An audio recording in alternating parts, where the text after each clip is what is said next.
Hi, everyone. Welcome to the Northern Kentucky Spotlight podcast powered by CKREU. I'm your host, Sarah Brookbank. Today on the podcast, we are joined by the team from Habitat for Humanity of Greater Cincinnati. They discuss their developments in Northern Kentucky and how they're addressing housing shortages across the region. Katie Forcade is also joined by our Workforce Best Practices Symposium committee chairs to highlight that event happening on March 11th. Thank you to our podcast sponsor, CKREU, Google and Amazon advertising experts. Now let's go hear from our sponsor, meet our members of the week, and Katie and I will be back with this week's guests. Ranking on Google Search and Maps is easy to understand, but hard to do. It requires constant effort and attention, uploading new photos, responding to Google reviews, writing weekly posts, and checking suggested updates. Google listing optimization takes experience and time, and there are no shortcuts. CKREU gives your Google My Business account the steady, consistent attention it needs to be effective, optimizing, updating, and expanding critical content every single week. From local retail stores to large regional networks, CKREU generates content, establishes benchmarks, and creates dramatic, measurable increases in engagement. So what can CKREU do for your business? More calls, more clicks, more clients.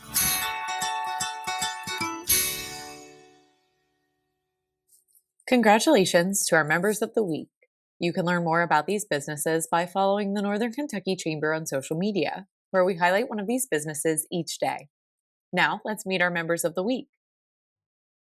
SAFI of Northern Kentucky is a therapeutic foster agency supporting the youth and families going through foster care.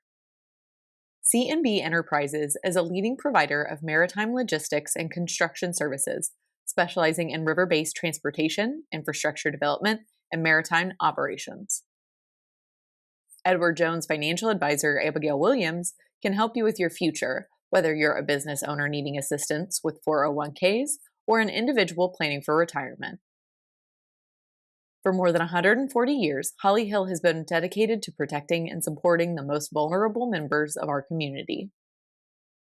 Durham Brand & Co. specializes in graphic design and brand building, focused on delivering top-shelf creative work centered around brand, identity, motion, and video. Hi everybody, I'm Katie Forcade, and today I am joined by the co-chairs of the upcoming Workforce Best Practices Symposium.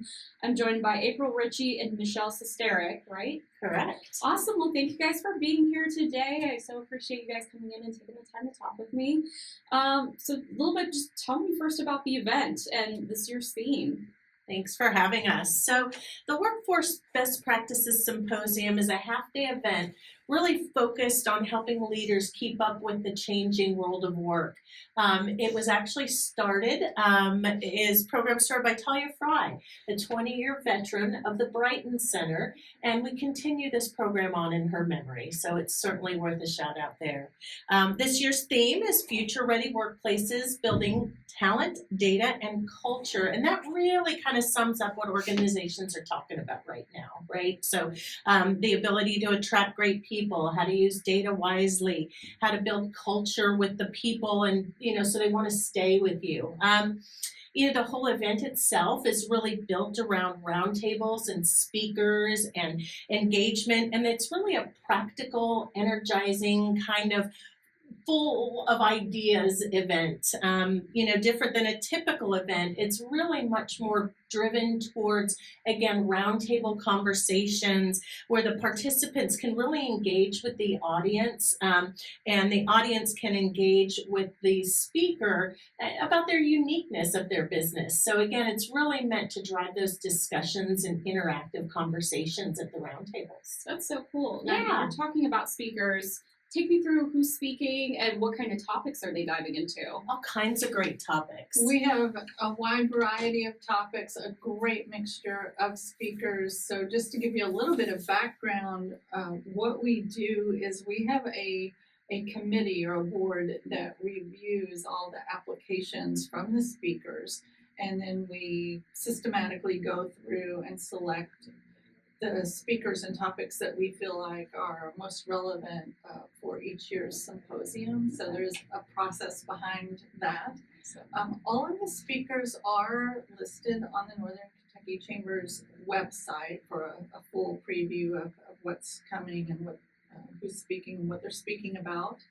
But again, we do have a great mixture. We are so excited about our keynote speaker, Dr. Aaron Thompson. He's the president of the Kentucky Council on Post-Secondary Education. And he always brings a lot of energy and big insights on education and workforce trends.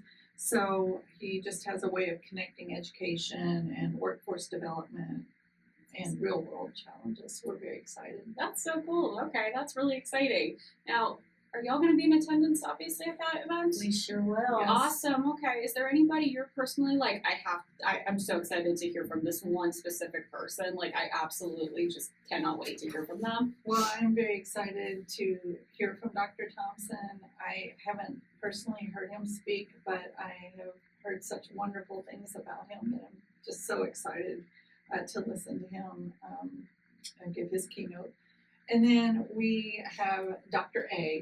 Albarani, who he opened our symposium last year, Okay. and he's going to close it this year. Oh, And he just brings the best insights. He's an economist, and he really breaks economics down in a way that is easy to digest, easy to understand, and relates it to the real world. So he will be talking about that and relating it to workforce. So we're so excited to have him back. And then also, I'm excited because we do have a session on AI and Okay, yes. HR policies, and Yes. that is such a timely topic. Absolutely. So we're excited about that. Awesome. I couldn't agree more. Yeah, Awesome. big fan of Dr. A. Looking forward to Dr. Thompson, and absolutely, I think the timely nature of a lot of the topics of these different roundtables, again, I think will be super valuable for everybody. Definitely. Now, sounds like a really good time. If somebody's listening to this and they're like, I don't know if this is an event for me, like take me through who all should attend this event. You know, honestly, if you hire people, if you train people, if your job is to try to keep people engaged, this event is for you. I mean, it's everything from HR professionals, business leaders, educators, workforce partners, small business owner, anyone who's trying to understand the future of work, which is, again, you know, kind of elusive to some of us these days. But it's also a really relaxed, welcoming event. So again, if you have any of those types of responsibilities or want to get a better understanding of any of those topics, we encourage you to come. Absolutely. Awesome. And the event, it's March 11th, correct? Correct. Awesome. Correct. Awesome. And how can people register if they're like, that is absolutely the event for me? Absolutely. Well, they just need to go to the Northern Kentucky Chamber's website, and they can register there. The event will be held at the Kenton County Public Library at the Erlinger branch, which is on Kenton Lands Road in Erlinger. So you do not need to, when you register, you will not go through the selection process of which sessions you're going to attend. You can choose those the day of the event. You just go to the website, register for the symposium. The cost is $50 for chamber members and $70 for future members. Awesome. And it's just quick and easy to register online. I will say that the event is filling up fast. So get your tickets now. Yes, we only have around 20 spots left, some give or take. Okay, gotcha. That's awesome to hear that you guys are very close to selling out. Yes. That's Yeah, super exciting. yeah. I'm so glad to It's a hear that very this well is- recognized yes. program. Awesome. Is there anything else I've missed asking you guys? You know, there's just a couple of things that I have on my list here. One Yeah. thing that I'd like to add is just how much networking naturally happens with this. Again, it is not where you sit down and you're presented to the entire time. You break out into small groups and you have discussions and conversations. So if there's something that's pressing on your plate, you have the opportunity and you're really going to engage with those peers. Between the breakfast, the sponsor booth, and the table conversation, people really do walk away with a lot of new connections. The conversational discussions, again, really add valuable insight and elevates the discussion at a different level than sometimes when you're just being presented to. Yeah. It's a truly engaging morning, and it's a great way, to make sure your organization is ready for that future of work. And as April pointed out, registration is limited and filling quickly.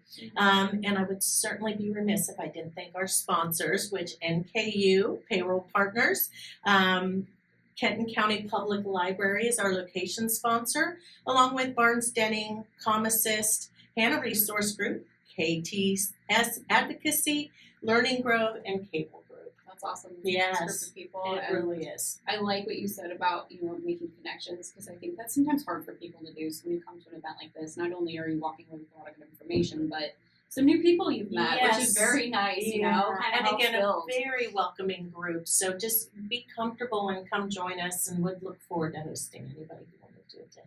Awesome. Anything else I've missed?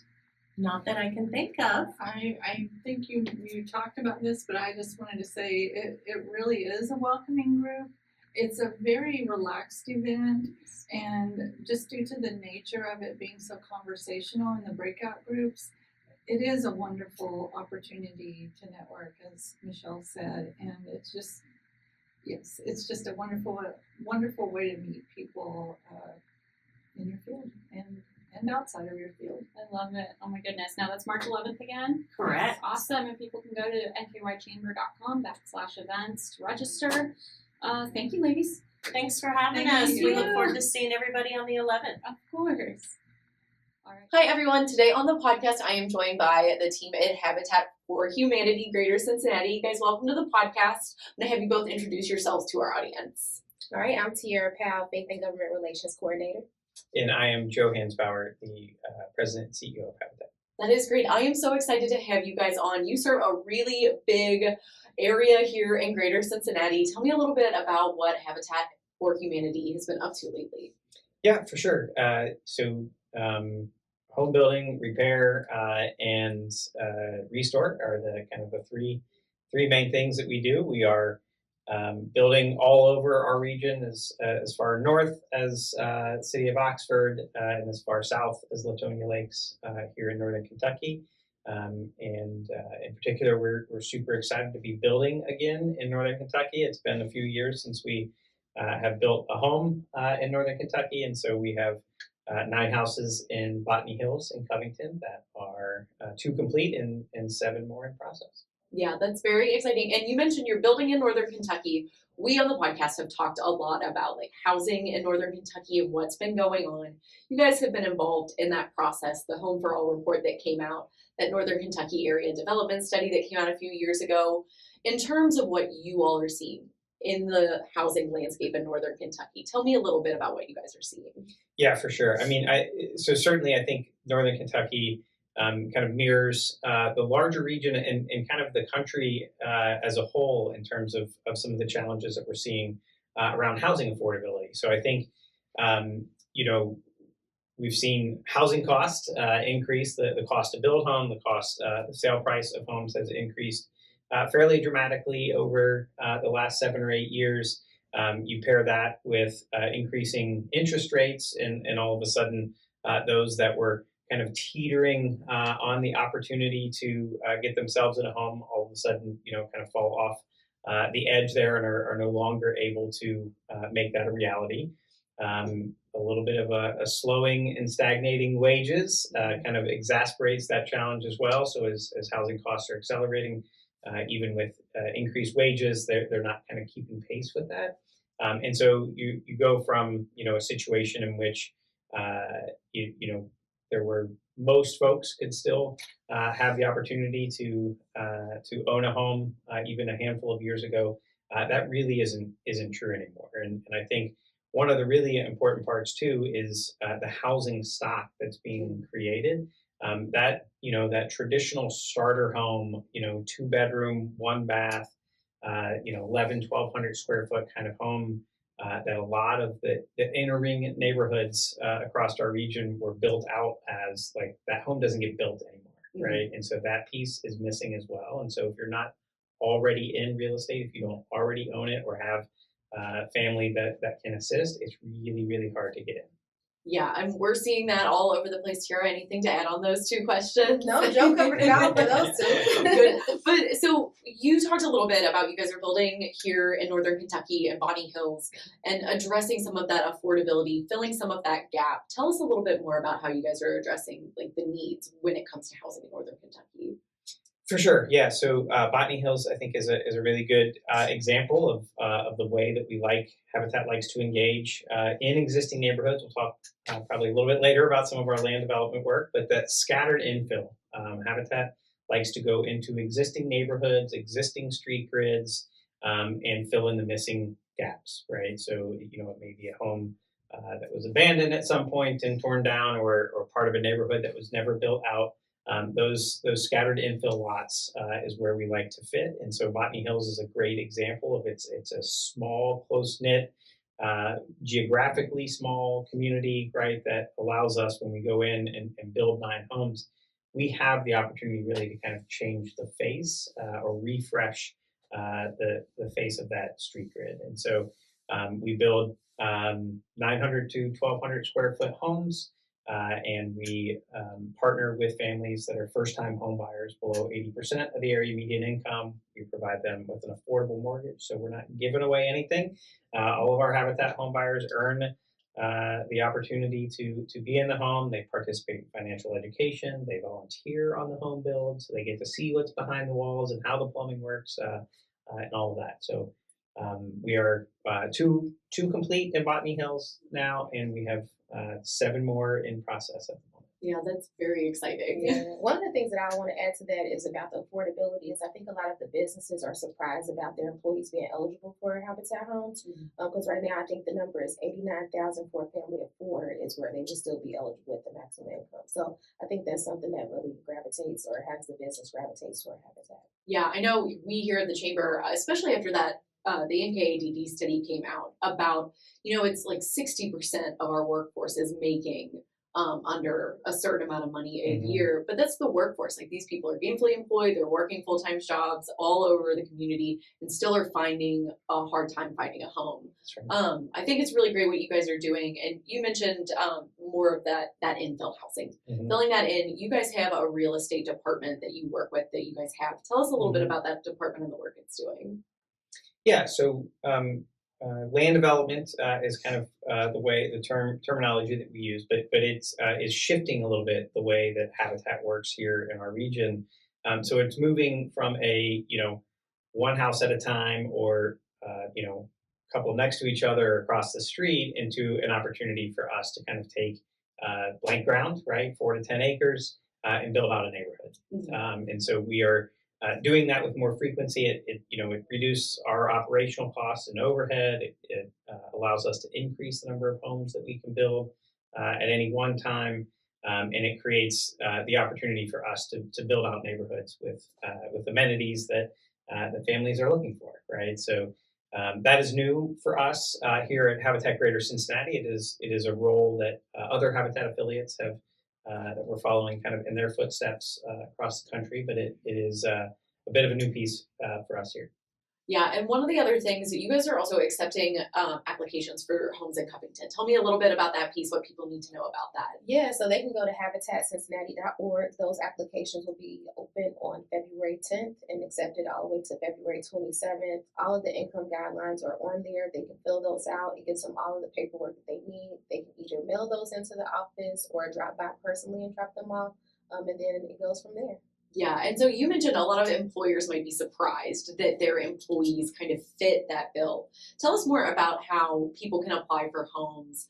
Is it just in Covington? I know obviously we're in Northern Kentucky here, but do you guys have opportunities in Ohio as well? Yeah, so this particular round in February will be just for 4 homes over here in Covington. But in the future, like Joe said, we'll be building in Oxford, we'll be building in Hamilton. I think the Hamilton homes might be already matched, but they can always check back the 10th of each month is what we typically ask people to do on our website. Okay, well that is very good information. And I want to pivot just a little bit. We talked a lot about like the building housing aspect of this and like the need for homes, but it's not just the homes. You mentioned that the cost of skilled labor has gone up. There is a workforce shortage. Tell us a little bit about how you guys are addressing labor shortages, what you guys are doing in that workforce aspect. I think we can talk about the labor shortages with our volunteers. Yeah. So that's one of the things we do as part of me doing the faith coordination. Is we have a lot of volunteers from the faith organizations, a lot of the churches. We have coalitions. Also, our corporate partners come out with their workforce and staff to volunteers at our home. So that's one way that we really cut costs of the labor for us. Yeah, that's a really big part of it, I'm sure. And anything to add on that? Yeah. So I think the Habitat model. I think leveraging volunteers and kind of really not only building homes but building community is a big part of what we do.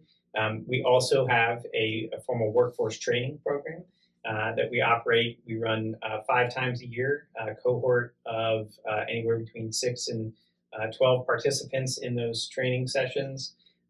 They are 6-week training programs, so they do 4 weeks in primarily a classroom environment in which they're learning, safety skills, OSHA 10 certification, tool identification, material identifications, and they're operating in a construction lab.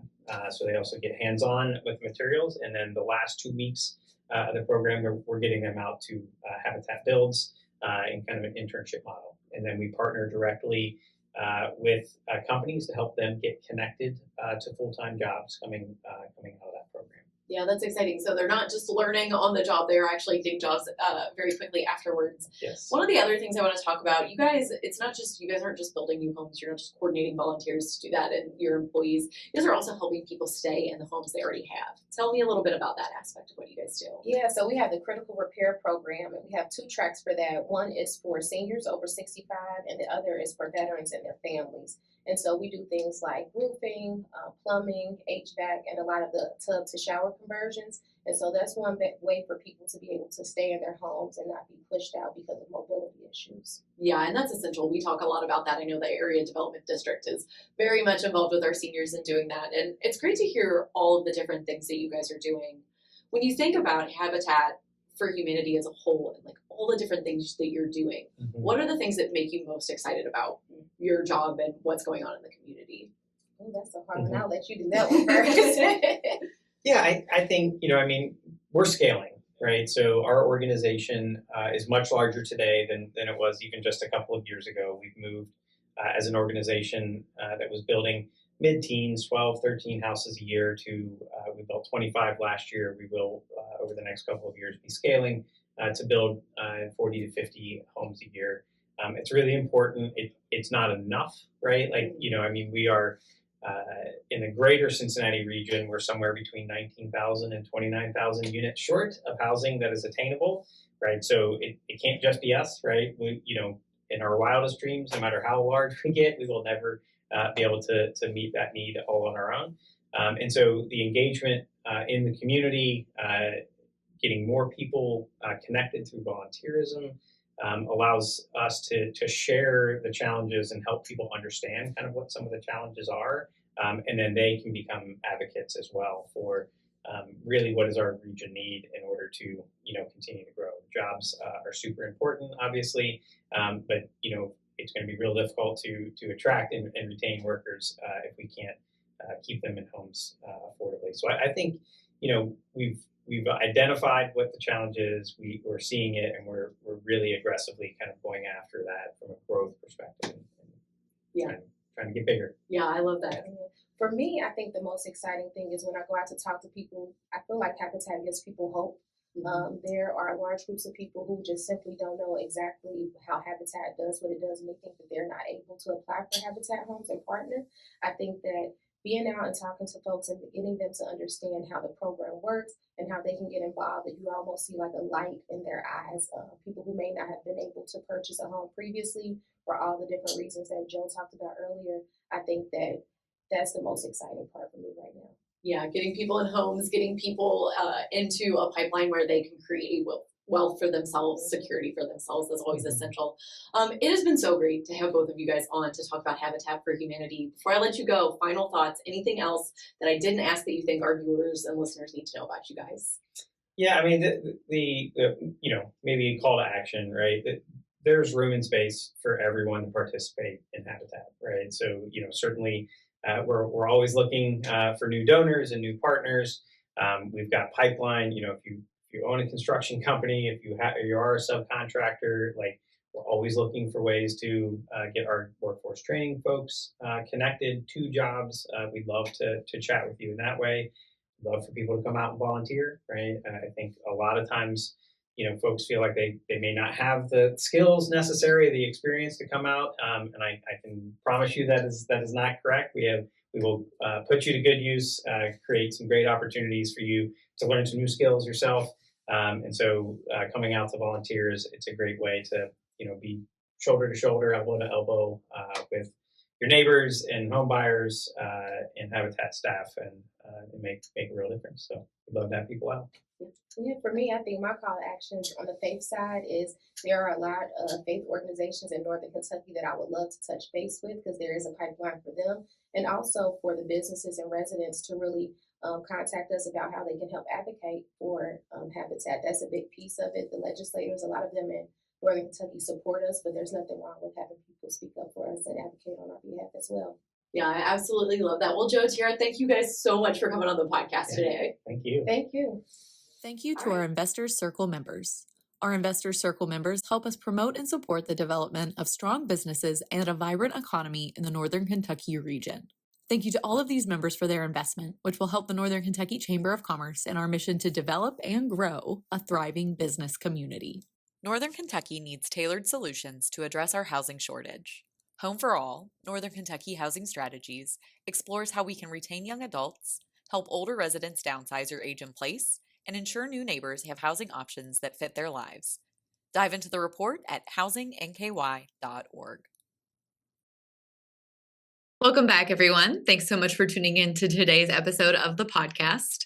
If that conversation with April and Michelle got you excited about transforming your approach to attracting and retaining talent, you can still register for the 8th annual Workforce Best Practice Symposium, Future Ready Workplaces, Building Talent, Data, and Culture at nkychamber.com/events. Thank you once again to our podcast sponsor, CKREU, Google and Amazon advertising experts. Finally, if you're a member who would like to be featured on the podcast, or if you're someone who is interested in joining the Northern Kentucky Chamber, please reach out to Lynn Ablin. And if you're a member who would like to share your workforce strategies and resources on our Talent Strategy Spotlight, please reach out to Nancy Spivey. You can find their contact information on the screen in front of you or at our website at nkychamber.com/staff. Thanks so much for tuning in. I'll talk to you guys next week.